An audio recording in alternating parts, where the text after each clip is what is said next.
I'm sitting here with Danny Hood, who's one of the producers for the Ryan Cameron Morning Show with Wanda Smith on V103. You guys just wrapped up doing a live show here in front of the Radio Institute. Thank you so much, by the way, for coming out here. Thank you for having us. It was really riveting to see how the show works. It's so different from watching it happen compared to actually listening to it on the radio, seeing all the stuff that happens, and the time goes by so fast. Is that pretty typical, like that 3 hours? Yes, it goes by really, really fast. And normally it's 4 hours, but since we're here today, we cut an hour down, but the time goes by really, really fast. The live broadcast is a little different from when we're in the studio.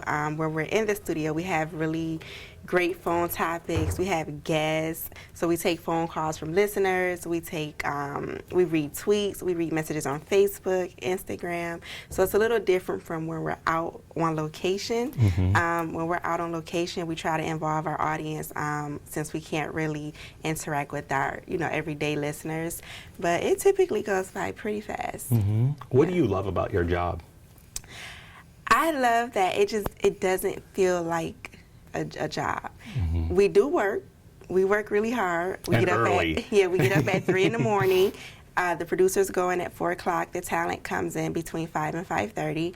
But and we're there. Like, the producers are the behind the scenes people. We're the people who are pretty much the eyes and ears for the talent. So we have so many responsibilities. So we go in at 4 o'clock, and a typical day for us, we may not leave until 3 or 4 in the afternoon. Wow. But even though we're there for really long hours, it just doesn't seem like it. It just doesn't feel like a job. It's fun, even though there's a lot of work, but it's just fun. And being able to work around people like Ryan and Wanda, I mean, it's just wonderful.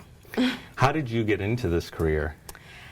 I was actually a student at Georgia State University, and I wanted to be a news anchor. But when I was at Georgia State, I one day just went down to the radio station to inquire about doing volunteer work at the radio station there.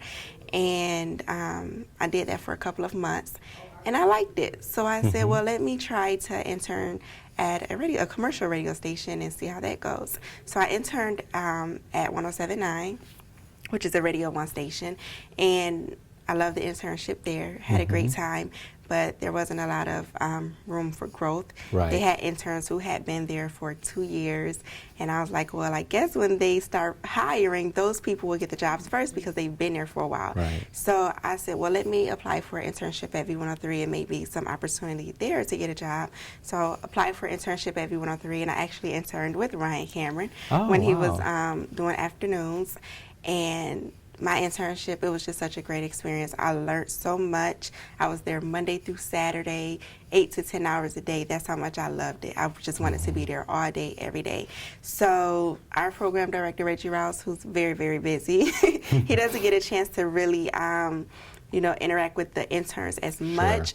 But my goal by the time my internship was over was for him to know my name, was for him to know all the things that I've been doing as an intern, so that once my internship was up, he would have me in mind and say, okay, it's something about her. I'm going to offer her a job. And that's exactly what happened. When my internship was up, he said that he wanted to offer me a job because I had worked really hard.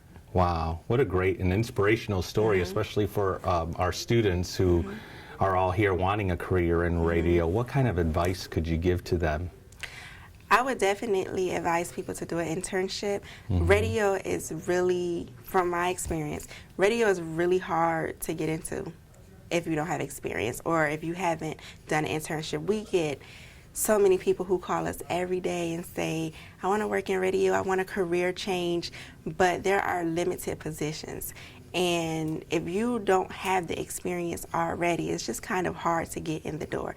So I would advise the students to definitely do an internship before you graduate. That is so important, because even with an internship, if you don't get the job, at least you can go to another company and say, hey, I've interned with this company, and this is what I've learned. This is my portfolio. This is what I've done while I was at that company. So definitely do an internship and work really hard doing your internship.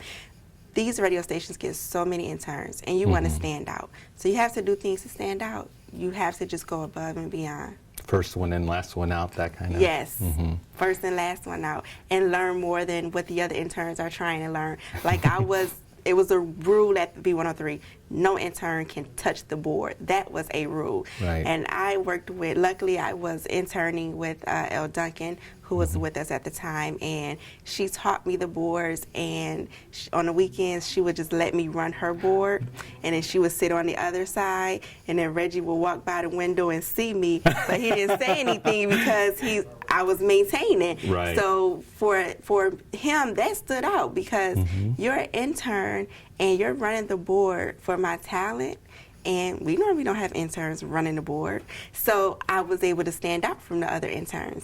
So you definitely want to stand out. Well, thank you so much for coming here, Danni. We Thank really you for appreciate having it. This us. was a great treat. Thank you. Thank you.